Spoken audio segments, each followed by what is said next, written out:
Bahagi ito ng plano ng Don Moon. And Yoo-jun is acting on her instructions mamaya sa bahay. Taeyong questions Young Jin tungkol sa nakaraan niya. Binanggit niya na may sinabihan.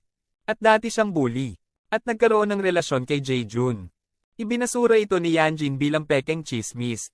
At iginiit na dapat niyang kalimutan ang nakaraan. Pagkatapos ay sinubukan niyang akitin siya. Ngunit malinaw na hindi siya interesado. Mamaya nakatanggap si Yanjin ng mga detalye tungkol sa edukasyon ni Dunwin. At family history mula kay Officer Shin. At mga device ng isang plano. She ghosted Dunwin apartment at sa pamamagitan ng pagmamaneho ng isang trabahador. Namamahala upang i-unlock ang silid ng madaling araw. Sa gulat niya, natuklasan niya, ang madaling araw na buwan. Mahigit isang dekada ng magkapitbahay. At pagmamasid sa kanyang pang-araw-araw na buhay. Nang hindi niya nalalaman, nabawi ang mga dingding ng silid ng madaling araw. With pictures ni Yang Jin at ng barkada niya. Natulala ang batang si Jin. Samantala, hindi mo ba imbitado doon sa park? At hinihiling sa kanya na ibahagi ang kanyang kwento. Ipinaliwanag niya ang lahat. At hiniling sa kanya na hiwalayan ng batang si Jin. Para magdusa siya, Duyang nagpapahayag na. Ayaw niyang hiwalayan ng batang si Jin. Ngunit pumayag na tulungan si Donald na makahanap ng hustisya. John raised Duyang na may lokasyon ng kanyang apartment. At sasabihin sa kanya na makakakita siya ng isang bagay na kawili-wili. Doon.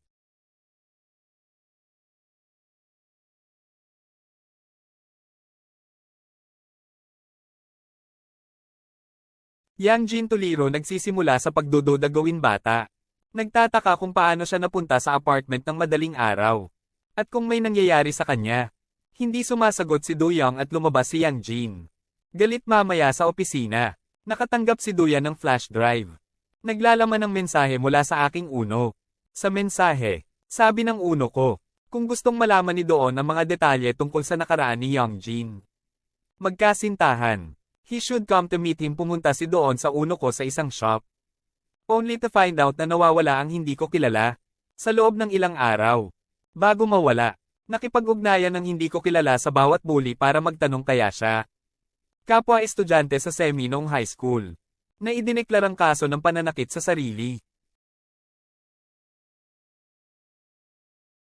Lumalabas na bago mawala.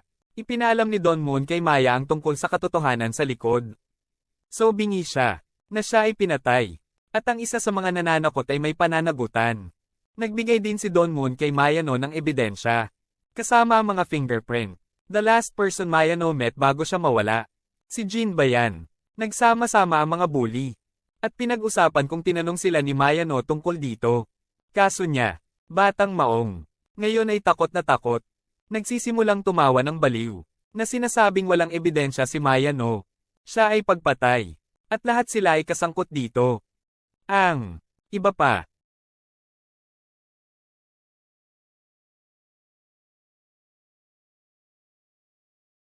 Kamay. Kung aaminin ni Yang Jin ang kanyang mga kasalanan. At ginawang pulis ang sarili. Sisiguraduhin niyang makakatanggap siya ng mas magaan na sentensya. Gayunpaman, tinanggihan ni Yang Jin ang alok. Ridikuling madaling araw buwan. And saying dapat pinatay na niya siya noon. Imbes na ay bully lang siya. Mamaya, iniulat ng Don Madre ang mga krimen ni Yang Jin sa Officer Choley. Detalye ng insidente mula 18 taon na ang nakalilipas. Paliwanag niya. Sa mga estudyante, natagpuan sa pinangyarihan ng badge na may pangalan ng batang Jin. Kung saan kaya siya namatay. Gayunpaman, gawin ng ina ng batang Jin Hong bata. Maganang impluwensya sa pulisya. Ang badge ay kinumpiska sa nakatago. Opisyal, sinabi ni Chill na kailangan niya ng karagdagang ebidensya para ituloy ang kaso. Paggunita ni Donald, meeting kaya bingi at pipi siyang ina sa ospital. Nakiusap siya sa kanya sa sign language para sa tulong. Ngunit hindi niya nagawang tumulong sa oras na iyon. Sabay-sabay na binisita ni Don ang mga school nurse sa bahay. More information tungkol sa kaya niya. Natuklasan niya kaya siya ay medikal na ulat. At natutunan iyon. So buntis siya nung namatay siya. Tapos na ang nurse. May kasamang damdamin at hinihiling sa kanya na humingi ng hustisya. Para kaya siya. Emosyonal nilang niyakap ang isa't isa. Mamaya ng madaling araw. Inaalis ng madre ang mga larawan sa dingding ng kanyang silid. Inaalis ng madre ang mga larawan sa dingding ng kanyang silid. May napansin siyang kulang. Napagtanto niya iyon. Kinuha ni Yang Jin ang picture ng asawa ni Hayanam. Sa wakas ay nahanap na ni Yanjing ang high name. At gumawa ng karagdagang mga hakbang upang takpan ang kanyang mga track. Bina-blackmail at pisikal na pinahirapan ni Yanjing ang high name. Pagbabanta na papatayin ng kanyang anak na babae. Hindi siya nagsisimulang magtrabaho para sa kanya. She also offered na patayin ang asawa ni Hayanam. Mas mabilis kaysa Donald Cod. Nalulula at walang ibang pagpipilian. At ubiling pumayag si Hayanam sa harap ni Yanji. Ngunit nananatili siyang tapat sa bukang liwayway at sa kanyang puso mamaya.